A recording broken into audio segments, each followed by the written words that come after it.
Uncle Edward's Affliction by Vernon Scannell.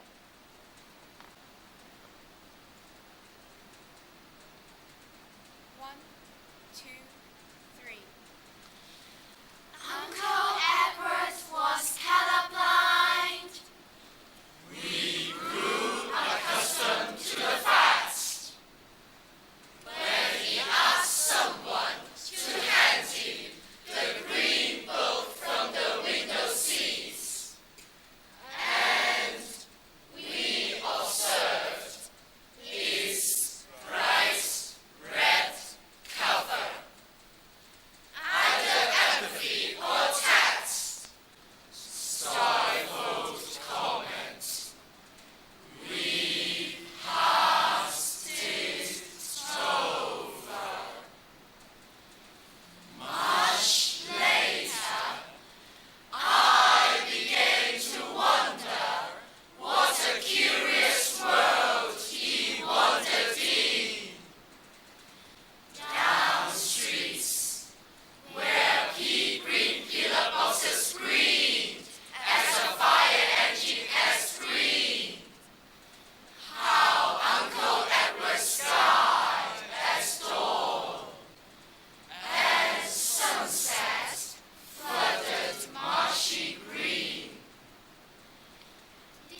Football training by City Warren.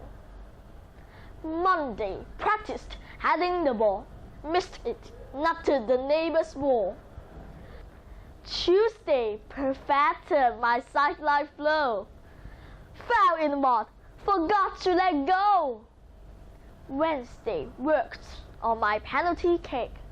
A real blueser, my toe met a brick. Thursday, gained stamina, went for a jog. Ran round in circles, lost in the fog. Friday, developed my tactical play. Tackled the goal post, it got in the way. Saturday, exercised 28 press-ups. They pull a muscle, but no major mess-ups. Sunday, at last, the day of the match, came through it all without a scratch. The ref was amazed how I kept my nerve. He agreed it's not easy. She'll be the reserve. Trees are Great by Roger McGough. Trees are great. They just stand and wait. They don't cry when they are teased. They don't eat much, and they seldom shout. Trees are easily pleased. Trees are great. They like to congregate for meetings in the park. They dance and sway. They stay all day and talk till well after dark. Trees are great. They accept their fate when it's pouring down with rain. They don't wear masks. It runs off their backs, but you never hear them complain. So answer me, please, if there weren't any trees, where would naughty boys climb? Where would lovers carve their names? Where would little birds nest?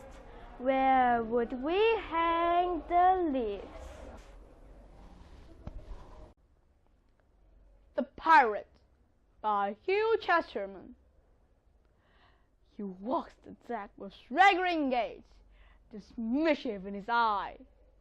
Pedigree pirates, through and through, with pistols, dirk, and killers too. A rollicking rib with scars to show for every ship he sends below. His tongue is quick, his temper high, and whenever he speaks they shout, "Aye, aye," to this king of a roaring crew. Her ship's as old as the sea herself, and fuggity foul is she. But what cares he for foul or fine, if guns don't glitter and decks don't shine? For sailormen from east to west have walked the plank at his request. But if he's caught, it may depend, he'll dangle high the business ends of a tickly, tarry line.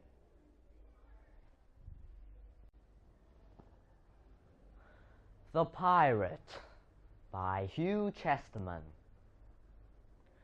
He walks the deck with swaggering gait, there's mischief in his eye.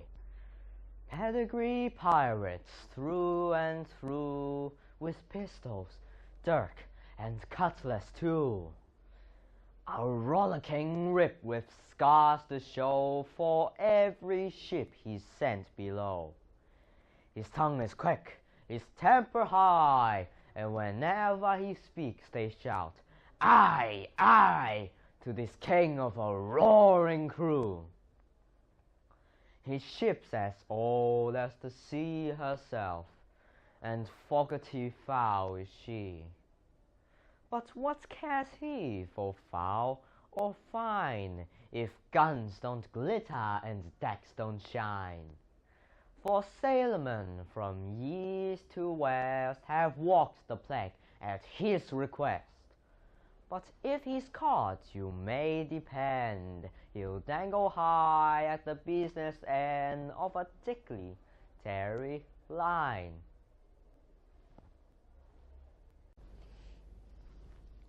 The Harvest Moon by Ted Hills. The flame red moon The harvest moon rolls along the hills, gently bouncing. A vast balloon, till it takes off and sings a word to lie in the bottom of the sky, like a gold doubloon. The harvest moon has come, booming softly through heaven, like a bassoon, and earth replies all night, like a deep drum. So people can't sleep, so they go out where elms and oak trees keep a kneeling vigil in a religious hush.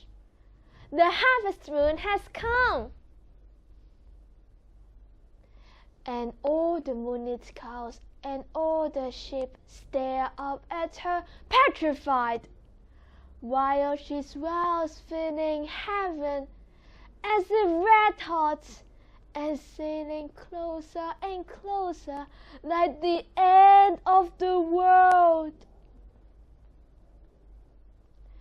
till the gold fields of stiff reeds cry, "We arrive, weavers!" and the weavers wed from the melting hills.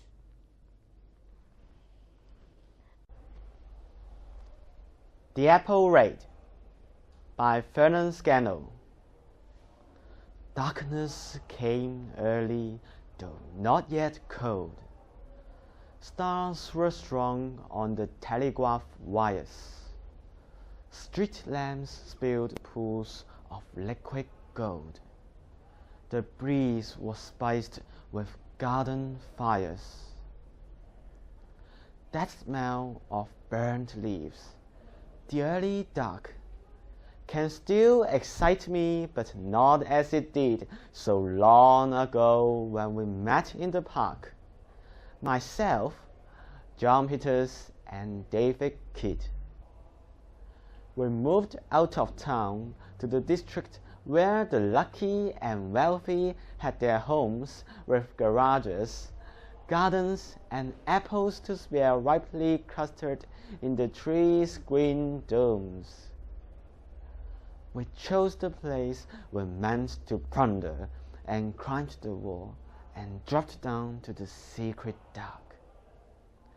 Apples crunched under our feet as we moved through the grass and dew.